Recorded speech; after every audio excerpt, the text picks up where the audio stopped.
Firman-Mu Tuhan tiada berubah, dahulu, sekarang, selama-lamanya tiada berubah. Firman-Mu Tuhan penolong hidupku, ku siapkan hatiku Tuhan untuk dengar firman-Mu. Mari kita masuk dalam doa. Bapa kami yang di surga, kami bersyukur dan berterima kasih kepadamu Tuhan, karena pada hari ini, hari yang indah ini, kami kembali boleh datang ke hadirat-Mu Tuhan. Kami mau mendengarkan firman-Mu Tuhan. Pakailah hamba-Mu dengan segala keterbatasannya, berikan hikmat yang daripada-Mu supaya semua yang sudah persiapkan boleh menjadi pegangan hidup kami semua, menjadi berkat bagi kami semua. Dalam nama Tuhan Yesus kami berdoa. Amin. Hari ini kita akan membaca Alkitab kita, Perjanjian Lama, di kitab Yunus. Kitab Yunus pasal yang keempat.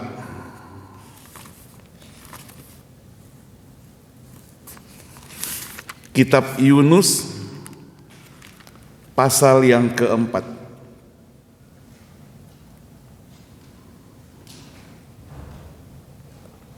Yunus pasal yang keempat, saya akan bacakan buat kita sekalian, ya, khususnya beberapa ayat yang penting. Tetapi hal itu sangat mengesalkan hati Yunus. Lalu marahlah ia dan berdoalah ia kepada Tuhan dengan katanya, "Ya Tuhan, bukankah telah kukatakan itu ketika aku masih di negeriku? Itulah sebabnya maka aku dahulu melarikan diri ke Tarsis, sebab aku tahu bahwa Engkaulah Allah yang pengasih dan penyayang, yang panjang sabar serta menyesal setelah karena malapetaka yang hendak didatangkannya. Jadi sekarang ya Tuhan, cabutlah kiranya nyawaku, karena lebih baik aku mati daripada hidup." Tapi firman Tuhan, layakkah engkau marah? Kita baca tadi Yunus pasal 4 ayat 1 sampai ayat yang keempat terlebih dahulu. Tema yang kita akan renungkan bersama adalah memahami hati Allah. Hati Allah itu berbeda dengan hati manusia. Hati Allah itu murni dengan kasih. Tapi hati manusia itu kadang-kadang, maafkan saya, kadang-kadang tidak murni. Hati manusia kadang-kadang ada motivasinya. Tapi hati daripada Allah itu murni. Ia tidak melihat perbuatan kita yang jahat. Maksudnya ia tidak melihat kita yang sebagai orang yang jahat, tapi ia memperhatikan perbuatan kita yang jahat itu.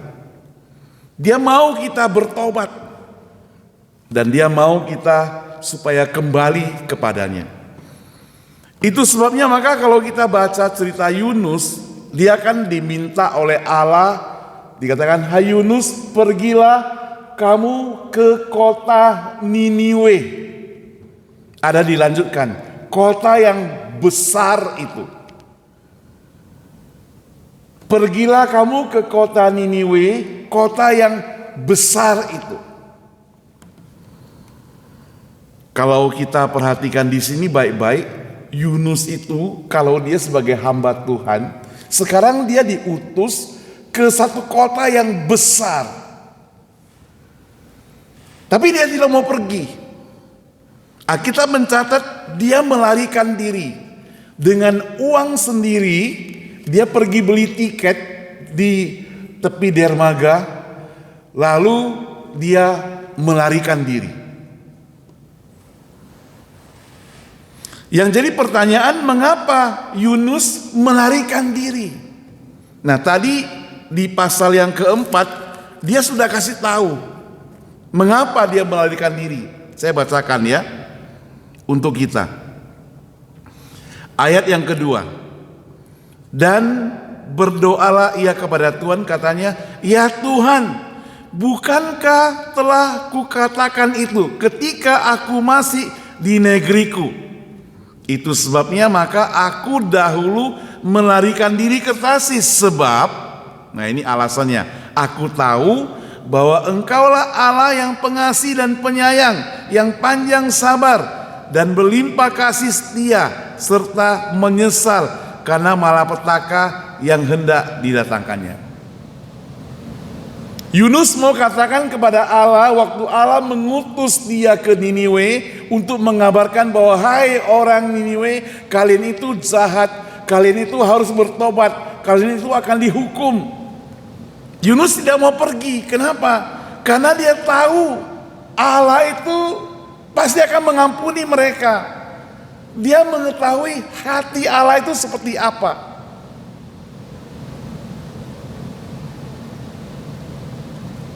Anak yang mengasihi orang tuanya, papa maupun mama, ataupun orang tua yang mengasihi anaknya, yang dekat dengan anaknya, seringkali mereka itu sudah bisa membaca apa isi hati daripada anak-anaknya itu atau orang tuanya. Kalau misalnya anak ini bilang kalimat begini, pasti si mama atau papa tahu, pasti ada maunya begitu. Si anak mungkin tidak perlu katakan, "Mah, tolong beli sepatu baru." Dia mungkin tunjukkan sepatunya, "Mah, ini kok sudah mulai lama begitu ya, sudah mulai rusak gitu." Dia tahu, mamanya sudah tahu, oh perlu beli sepatu baru untuk dia misalnya. Nah, Tuhan Allah lebih tahu tentunya. Lebih tahu kita. Lebih tahu setiap orang yang diciptakannya. Itu sebabnya maka pasal yang keempat ayat 1 sampai 4, ketika ayat-ayat sebelumnya kalau kita baca, waktu Yunus diutus ke Niniwe, dia melarikan diri ke Tarsus. Lalu Alkitab mencatat dia dimakan oleh ikan yang besar. 3 hari 3 malam di perut ikan yang besar.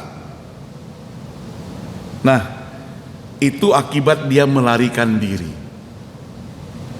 Akhirnya dia dipanggil lagi untuk pergi kedua kalinya, maka dia pergi. Dia pergi menyampaikan, kali ini dia tidak lari lagi. Dan banyak orang bertobat. Alkitab mencatat yang bertobat itu dari pemimpin, para pembesar bertobat, termasuk piaraan mereka, yaitu binatang-binatang piaraan mereka itu juga disuruh puasa atas pertobatan orang Niniwe semuanya, sehingga mereka tidak dihukum. Nah, inilah yang membuat Yunus marah. Jadi mengapa Yunus marah? Kemarahan Yunus atas pengampunan Allah. Jadi Allah mengampuni orang Niniwe, Yunus marah. Itu kan sama seperti seorang pendeta ketika dia pergi berkhotbah KKR, kemudian jemaatnya itu bertobat, percaya Yesus, mau kembali kepada Tuhan, mau jadi orang baik, lalu si pendeta tidak senang, marah-marah. Kan gak masuk akal. Tapi Yunus seperti itu. Orang Niniwe itu bertobat, dia marah. Kenapa? Seberapa jahat orang Niniwe itu? Saudara, orang Niniwe itu dikatakan jahat karena kalau orang Niniwe itu menahan musuh, menyandera musuh, dia tidak langsung bunuh, dikuliti dulu orangnya, lalu dijemur di lapangan luas sampai mati, sampai kering begitu. Nah, begitu jahatnya orang Niniwe itu. Itu sebabnya maka Yunus tidak mau ke sana. Yunus mengatakan mereka itu layak dihukum. Mereka itu pantas mendapat hukuman. Tidak adil kalau mereka itu boleh disayang kembali oleh Allah. Tidak adil kalau mereka tidak dihukum. Saya merenungkan bagian ini, kadang-kadang saya pikir-pikir kita kadang-kadang seperti Yunus. Melihat orang lain yang bersalah, kita maunya orang itu dihukum. Walaupun orang itu sudah bertobat, kita juga tetap maunya orang itu dihukum. Nah, itulah kadang-kadang bisa terjadi atas manusia. Manusia tidak senang kalau orang itu bisa kembali. Itu bukan pengajaran dari firman Tuhan. Kalau kita bersandar penuh kepada firman Tuhan, tidak mau ikut seperti Yunus. Kita senang kalau ada tetangga kita yang jahat kemudian bertobat. Kita senang kalau ada tetangga kita yang kemarin-kemarin itu pernah menghina kita, pernah merusak kebun kita, pernah menghancurkan kehidupan kita, tapi sekarang dia bertobat. Kita merasa senang. Kita senang kalau ada family kita yang dulu pernah menipu kita, yang dulu pernah jahat pada kita, tapi dia bertobat. Dan itu tentunya perlu pengorbanan. Seperti Yunus, dia merasa tidak adil. Dulu dia jahat kepada aku kok. Kok sekarang mereka boleh masuk surga? Saudara, rupanya Yesus mengajarkan kepada kita satu ajaran yang lain. Kalau minggu lalu kita sudah pelajari bagian yang lain, hari ini tentang Yunus juga menceritakan tentang spektakuler yang lain, saudara.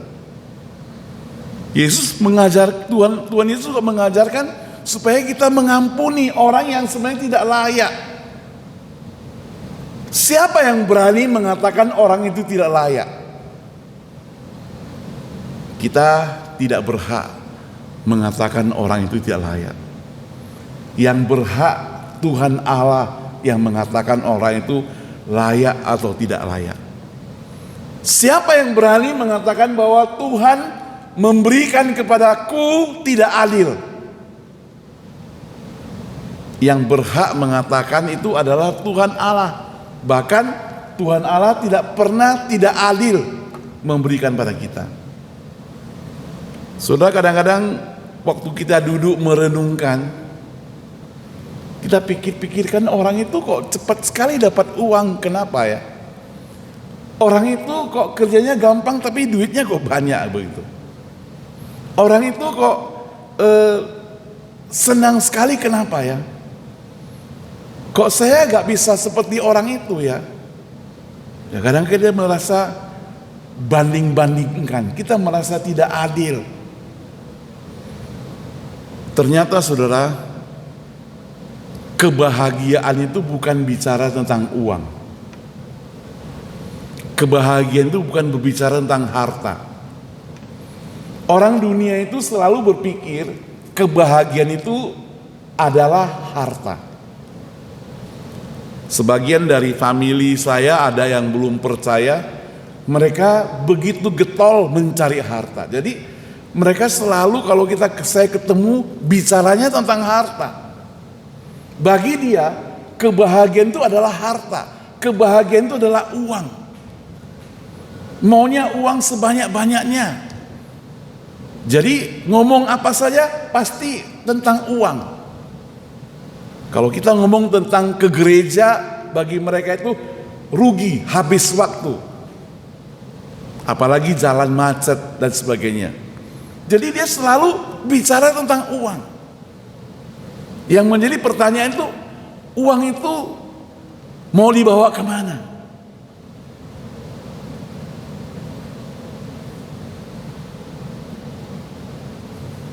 Kemarin saya diberi kesempatan menghadiri acara penguburan. Di tengah angin kencang di Kolma, saya melihat begitu banyak batu nisan. Di situ ada orang-orang hebat. Kebetulan saya berdiri dekat sebuah batu nisan yang di situ ada logo Chevrolet. Artinya mungkin dia orang berpangkat di bagian mobil. Sebelah lagi ada logo bank tertentu.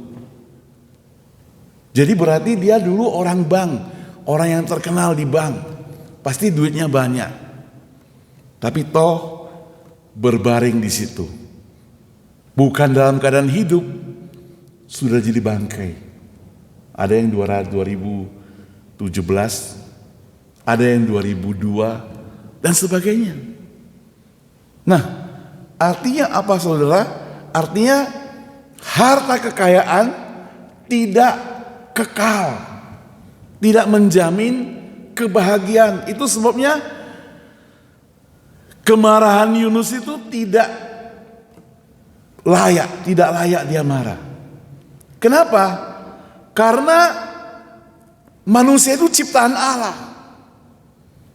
Allah merasa itu orangku, aku yang buat, aku yang ciptakan, aku mau mereka semua selamat. Yunus tidak mengambil bagian menciptakannya. Itu sebabnya maka kemarahan Yunus itu bagi Tuhan Allah itu bukan satu kelayakan. Apalagi gara-gara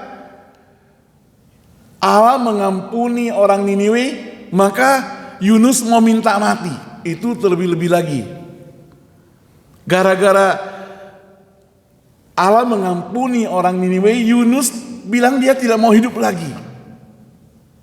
Sebegitu jengkelnya, sebegitu bencinyakah dia terhadap orang tersebut?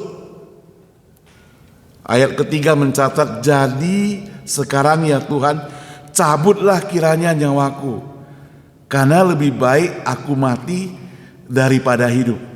Tapi firman Tuhan katakan, layakkah engkau marah? Tuhan Allah mengatakan, wahai Yunus, kamu tidak layak marah. Orang Niniwe itu adalah ciptaanku yang kukasihi. Kamu tidak layak marah. Yang kamu mau adalah kamu mengerti kasihku. Inilah keadilan. Keadilan bagi manusia itu beda dengan keadilan Tuhan. Keadilan bagi manusia adalah orang jahat mesti dihukum. Tapi keadilan daripada Allah adalah orang jahat yang bertobat ada pengampunan. Nah itu. Yang kedua saudara. Yang kedua di pasal 4 ayat 5 sampai 8. Saya bacakan ya.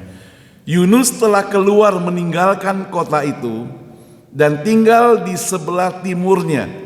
Ia mendirikan di situ sebuah pondok dan duduk di bawah naungannya menantikan apa yang akan terjadi atas kota itu.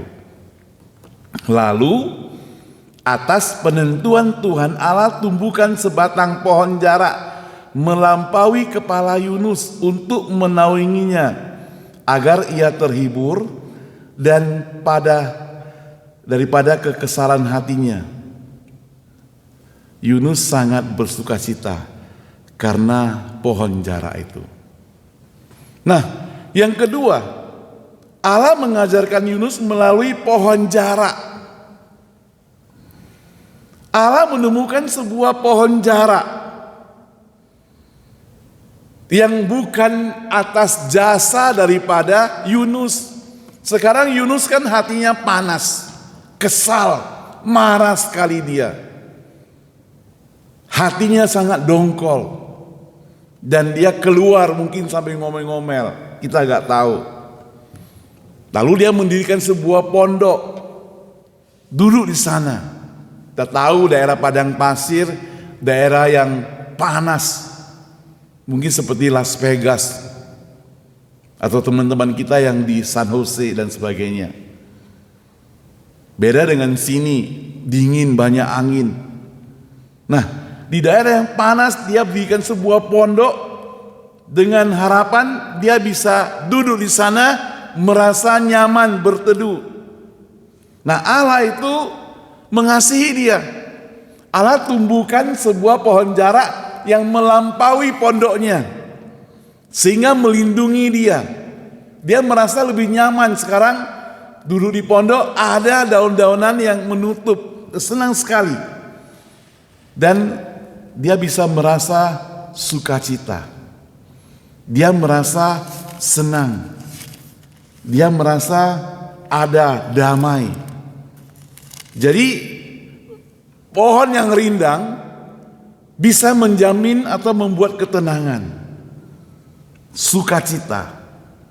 Ayat ke-8 mencatat, segera sesudah matahari terbit, maka atas penentuan Allah bertiuplah angin timur dan panas terik, sehingga sinar matahari menyakiti kepala Yunus, dan rebalah ia lesu dan berharap supaya mati. Katanya, lebih baiklah aku mati daripada hidup. Jadi pohon jarak itu ditumbuhkan oleh Allah, tapi tidak lama-lama, satu hari, besoknya mati lagi gitu. Waktu pohon jaraknya mati, maka Yunus marah. Yunus ngamuk, emosi dia. Nah, disinilah Allah mengajarkan satu penjelasan. Pohon jarak itu tidak perlu kamu ciptakan. Kamu gak usah susah-susah menciptakan pohon jarak. Mau dihidup maupun mati, gak ada masalah bagimu. Mengapa engkau marah? Tidak layak engkau marah. Nah, saudara yang dikasih Tuhan, demikian juga Allah menciptakan manusia, termasuk orang-orang di Niniwe, yang Allah itu sangat mengasihi. Jadi kalau misalnya orang-orang Niniwe itu jahat, hati Allah itu sakit. Kalau mereka kembali bertobat, hati Allah itu terhibur. Makanya Allah mengutus Yunus pergi ke sana untuk mengajarkan atau mengabarkan peringatan supaya mereka bertobat. Nah, sekarang mereka sudah bertobat, Yunus marah. Sekarang juga waktu kemarahan, dia ada pohon jarak yang menghibur dia. Sekarang pohonnya diambil, dia marah lagi. Dari sini kita bisa melihat bahwa Allah atau Yesus juga memperhatikan kenyamanan daripada anak-anaknya, orang-orang yang percaya. Keselamatan daripada kita. Makanya firman Tuhan berkata, marilah kepadaku orang yang letih lesu dan berbeban berat, aku akan memberikan kelegaan kepadamu. Saudara kita yang bekerja, yang selalu berpikir tentang masa depan, yang selalu kita berharap seakan-akan tidak ada harapan, maka dalam pekerjaan kita susah. Malam di Amerika ini paling banyak orang susah tidur. Saking banyak orang susah tidur, obat tidur itu bisa dijual di pasaran gitu. Tanpa resep kita bisa beli obat yang untuk tidur, mungkin ukuran tertentu. Kenapa? Karena banyak orang yang susah tidur. Kalau malam tiba-tiba bangun. Tadi ada seorang ibu di Surabaya, dia sempat chat, dia bilang tolong doakan suamiku sakit, nanti kapan-kapan akhir bulan mau pergi berobat ke Malaysia lebih kurang 20 hari. Saya tanya, panggil dia, Ci kok belum tidur? Dia bilang, ya kepikiran. Ya, kepikiran. Uang ada nggak? Ada. Saya tahu dia orang kaya. Duitnya banyak. Kalau orang Surabaya dikatakan Crazy Rich Surabaya begitu. Ya. Tapi nggak bisa tidur. Kenapa? Kepikiran. Pikiran apa? Pikiran tentang keselamatan. Bagaimana ini nanti tentang keadaan suamiku, belum bagaimana tentang pekerjaanku, bagaimana dengan usahaku, bagaimana dengan ini, bagaimana dengan itu. Sehingga sekali lagi harta kekayaan ternyata tidak membuat kita nyaman.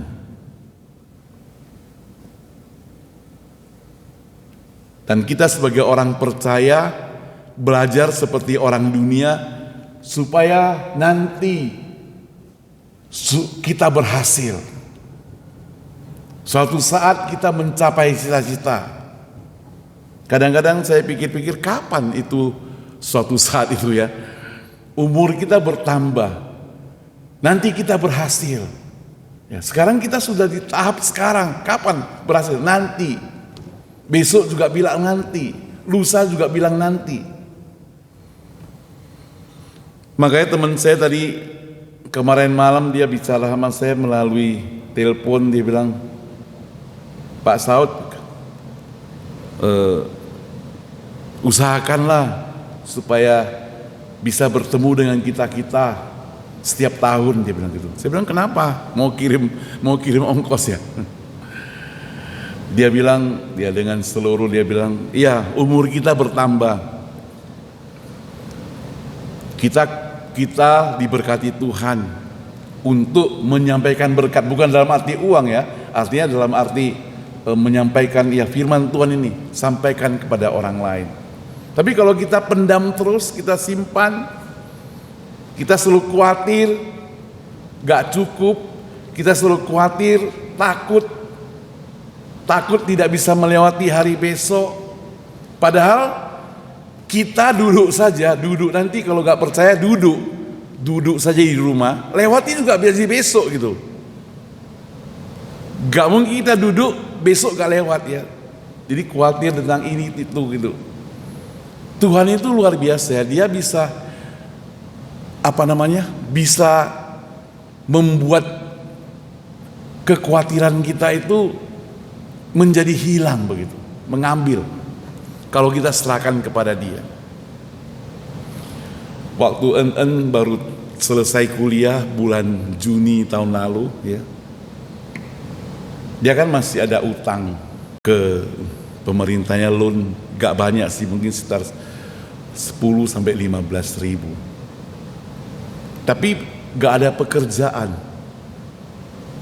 Kenapa? Karena memang jurusan dia itu lagi dikat-kat pekerjaannya, memang susah. Bukan hanya di Amerika, seluruh dunia. Jadi dia bilang sama kita, dia mau sekolah lagi. Daripada dia nganggur di situ ya, kita bilang sekolah lagi gak apa-apa, ambil sekolah lagi. Dan harus bayar sendiri. Untung kami bersyukur ya, cicinya itu baik hati ya. Dia keluarkan uangnya, dia bilang kasihkan untuk daftar selama 1 semester ya, untuk tinggal juga semua dibayarin tuh. Wah, kami merasa terharu. Orang tuanya nggak sanggup, ini anak kita, dia mau. Dia bilang saya yang akan nanti baru di loan atau bagaimana gitu. Dia bawa pergilah uang itu ya. Dia daftar sekolah sampai kira-kira 4 bulan. Lalu perusahaannya panggil, bilang dia sudah mau dikasih pekerjaan. Lalu dia permisi sama kita, boleh gak saya kerja ya? Karena nanti kalau sudah kerja, saya bisa bayar utang. Dia bilang begitu ya. Sudah bayar utang, nanti kalau sudah 2-3 tahun, saya boleh disekolahkan lagi katanya gitu. Ya kita bilang ya ambil kesempatan itu. Ya makanya dia bisa kerja. Lalu begitu kerja bulan pertama, mamanya bilang jangan lupa ya kirim uang persembahan. Dia bilang kirim kemana? Ke gereja. Gerejaku di sini. Mamanya bilang enggak, kamu kirimnya ke tempat kita gitu.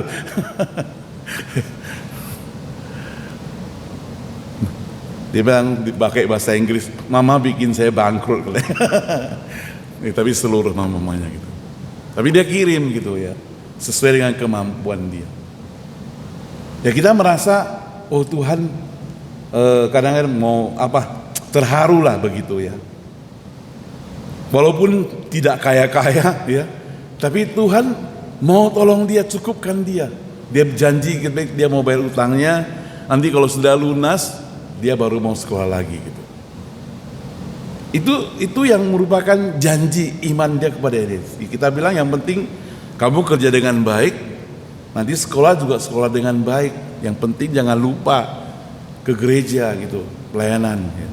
Puji Tuhan, kita awalnya kan takut ya waktu di sini. Dia gak pernah pergi, tapi zaman COVID dia minta kita antarkan ke kampus. Uniknya begini, waktu COVID orang-orang gak berani ke kampus. Dia suruh kita antar. Ya kita suruh jangan, tapi dia mau, karena dia mau belajar katanya.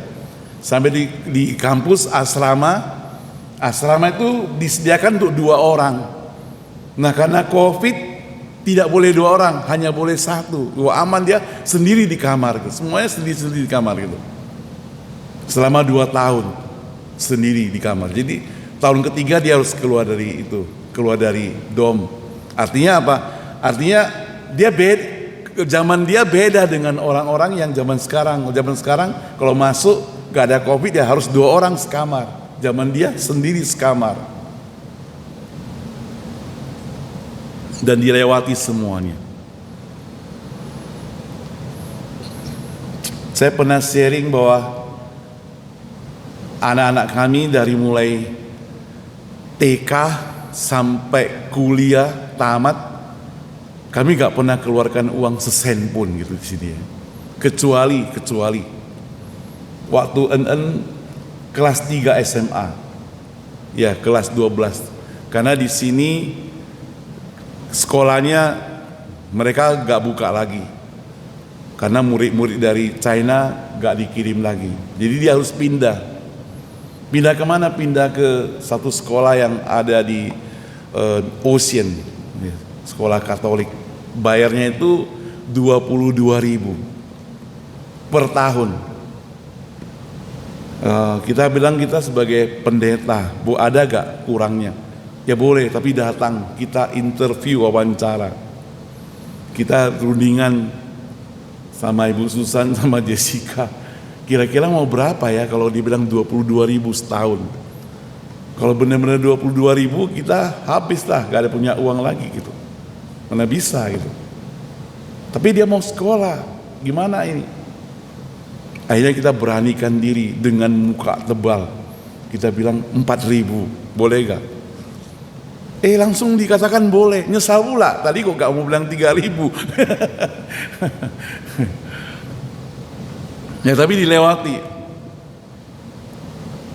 Dan sekolah itu hanya setengah tahun, karena semester pertama kuliah, lalu yang kedua udah COVID di rumah. Jadi kami pikir aduh, tahunnya hari itu bayar separuh ya, sampai begitu ya. Tapi ya semuanya sudah berlalu. Tuhan pimpin semuanya. Nah, jadi kalau kita bersandar kepada Tuhan, Tuhan itu memberikan kenyamanan pada kita walaupun di tempat yang tidak nyaman. Yunus kan merasa tidak nyaman, panas tapi Tuhan memberikan pohon yang rindang untuk dia. Kita mungkin merasakan seperti itu. Di tengah-tengah manusia berdosa, Tuhan Allah memberikan kenyamanan. Dia datang ke dunia ini, Yesus Kristus diutus, disalibkan mati, menggantikan kita orang-orang berdosa dari tempat yang tidak nyaman menjadi nyaman, memberikan keselamatan pada kita, asal kita mau percaya. Yang ketiga, Bagaimana kita memahami hati Allah? Allah itu menyatakan hatinya. Kita perlu mengerti. Yuk ayat 9 sampai 11. Tetapi berfirmanlah Allah kepada Yunus, layakkah engkau marah pada pohon jara itu? Jawabnya, selayaknya lah aku marah sampai mati.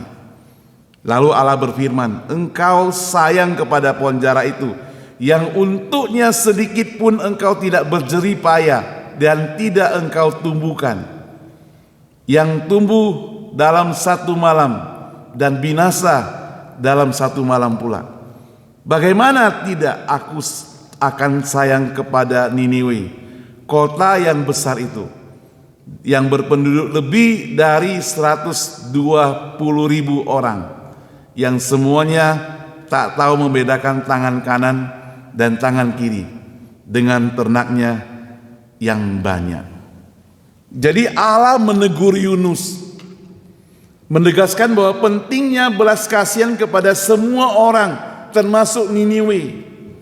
Ini mengajarkan pada kita bahwa kasih Allah itu berlaku bagi semua. Orang Israel itu punya pendapat bahwa Allah itu hanya mengasihi orang Israel. Jadi kalau dia bukan orang Israel, tidak boleh mendapatkan kasih Allah, tidak boleh diselamatkan. Makanya bait Allah yang pada zaman Yesus itu kan ada bait Allah itu hanya boleh dimasuk oleh orang-orang Yahudi. Orang-orang yang bukan Yahudi itu harus di luar pagar. Berarti kan ada pemisahan. Hari ini kan tidak demikian. Karena Yesus sudah mati di atas kayu salib. Kan kita baca Alkitab waktu Jumat Agung itu, ada tirai yang terbelah jadi dua. Itu artinya pemisahan itu sudah tidak ada lagi. Gak ada bedakan lagi engkau Yahudi atau bukan Yahudi. Semua boleh masuk. Karena kehadiran Allah, Yesus datang ke dunia ini memberi keselamatan bagi segenap bangsa. Allah menunjukkan belas kasihannya melampaui batas manusia. Kita ini mengasihi orang terbatas loh. Pertama, mengasihi orang yang kita kenal, mengasihi orang-orang yang kita kasihi. Saya bayangkan, dan ini mungkin pernah terjadi atau belum pernah. Seandainya ada orang masuk kita gak kenal, bawa bontotnya banyak sama tenda, dia duduk situ, bagaimana perasaan kita? Tapi Tuhan Yesus mengatakan ini yang mau kita layani. Oh, tidak gampang kan? Ada homeless datang duduk di bangku sini, bawa barang-barangnya juga taruh di sini. Kita sulit untuk melakukan seperti itu. Kadang kita merasa kaget. Saya masih ingat waktu kita suka masak-masak, waktu kita masih pakai di situ aula. Lalu di bawahnya itu kan ada dapur. Nah, sekarang kalau teman-teman ibu-ibu pada sibuk, kita ada masaknya di situ. Waktu masak di situ lagi cuci-cuci sayur, cuci-cuci dan sebagainya, tiba-tiba ada satu orang masuk. Dia itu homeless perempuan, bawa seekor anjing, besar lagi anjingnya itu. Pintu kita lupa kunci, dia masuk sampai ke tempat saya cuci barang itu, tempat kulkas itu. Bawa anjingnya lidahnya keluar gitu, ngeri juga gitu ya. Iya. Dan dia mau rapat ke saya, tarik. Dia minta air. Akhirnya saya kasih dia air, 1 botol, dia bawa pergi. Lalu saya bayangkan, seandainya dia jahat, dia jerit aja kita mungkin bisa salahkan. Ya kan? Dia jerit kita bisa salahkan. Dia tuduh kita lakukan hal yang bukan-bukan. Gak ada orang. Tapi Tuhan masih mengasihi kita lah ya. Nah, cuma firman Tuhan ingin katakan kepada orang-orang seperti itu, kita mesti mengasihi mereka juga gitu loh. Melampaui batas manusia. Bukan hanya orang yang kamu kenal, bukan hanya familimu, bukan hanya orang yang pakainya bagus-bagus, tapi pakainya yang jelek-jelek pun harus kita mengasihi mereka gitu. Dan itu perlu hati daripada Allah untuk mempraktekkannya. Saya berdoa kalau Tuhan menolong, kalaupun ada terjadi kasus seperti ini, biar Tuhan berikan kekuatan, jangan sampai mempermalukan kita sebagai orang percaya untuk mengasihi orang-orang yang tidak layak dikasih. Tapi kadang ada penipuan. Sebelum saya pindah ke Surabaya, saya tinggal di sebuah pastori cukup besar. Lalu hujan gerimis, ada seorang ibu, dia menjerit-jerit. Dia bilang bapaknya bernama ini, dia sebutkan marganya orang Batak, pendeta ini, dia katakan begitu. Saya tanya kenapa? Dia ibu-ibu, kenapa bu? Dia bilang mobil saya kehabisan bensin di persimpangan sana. Saya udah minta tolong orang, gak ada yang tolong. Ya saya juga bingung ya. Dia minta masuk. Waktu itu kita udah mau pindah ke Surabaya, ngepak barang. Akhirnya dia gak kunci pula pintunya, dia masuk lah dia. Dia minta pinjam uang, waktu itu 20.000. Dia bilang nanti besok-besok dia akan berikan. Padahal besok-besoknya kami sudah mau pindah. Akhirnya saya katakan, ya udah, gak usah kembalikan lah, saya kasih aja begitu. Saya kasih dia 20.000, saya masih ingat. Lalu dia keluar jalan-jalan. Saya penasaran, saya pengen ngintip, pengen tahu. Naik sepeda motor waktu itu saya. Hujan-hujan dari belakang, pakai jas hujan dari belakang kan, kuntit dia. Sampai di jalan depan, jalan agak jauh sedikit, dia panggil becak, naik, dia pergi. Berarti dia bohongi saya begitu. Jadi kadang kita mau tolong orang itu bohongi kita. Ada, itu yang membuat orang enggan menolong. Tapi gak apa-apa. Kalau orang yang bersandar pada Tuhan, kalau kita menolong orang dan tertipu, kita percaya yang membalas pada kita itu Tuhan pasti akan membalas yang lebih baik buat kita. Amin saudara. Jadi inilah membuat kita mau tekun belajar memahami hati Tuhan. Hati Tuhan itu seperti begitu. Tuhannya kadang-kadang tertipu oleh kita. Dia tahu kita gak benar-benar cinta pada dia, tapi kita pura-pura bilang cinta pada dia. Akhirnya tidak taat pada dia. Jelas kita juga sering menipu Tuhan, bukan? Padahal dia mengasihi kita. Untung Tuhan kita baik. Kalau Tuhan kita jahat, dia langsung hukum kita. Tapi Tuhan kita baik. Dia selalu mau melindungi kita, memberi pengampunan pada kita, memberikan kenyamanan pada kita. Nah, disitulah kita memahami hati Allah. Tapi kalau sudah memahami hati Allah, jangan kita jadikan itu sebagai alat untuk kita lakukan hal-hal yang tidak baik. Terakhir, satu kali ada seorang majelis gereja, dia bilang sama saya begini dalam mobilnya, dia bilang begini, di perusahaan saya tidak mau pakai orang Kristen, apalagi orang gereja yang aktif untuk kerja. Saya bilang kenapa? Dia bilang iya, waktu saya pakai dia kerja, dia pikir saya itu baik kali begitu, gak pernah menghukum, gak pernah disiplin, kalau salah boleh diampuni. Lalu suka-suka hati dia bekerja. Toh bosku itu orang gereja kok. Kalau dia marah-marah, pasti dia sungkan marah, pasti gak berani marah. Tapi dia katakan kepada pegawainya gitu, saya orang Kristen di gereja, saya majelis di gereja, Tapi ini perusahaan, ada aturannya. Kalau kalian salah, dihukum. Kalau tidak rajin, ada konsekuensinya. Walaupun saya hire kalian dari gereja. Karena selama ini dia dipermainkan, diperalat. Oh, Bapak itu bosku orang gereja, pasti gak pernah hukum. Sayanglah, pengampunan. Jadi suka-suka hati mereka kerja. Besok gak bisa masuk, tinggal ngomong sama manajer, lalu gak apa-apa. Manajer juga gak tahu, pasti bosnya gak akan hukum. Nah saudara yang saya kasih Tuhan, kadang kita permainkan Tuhan seperti itu.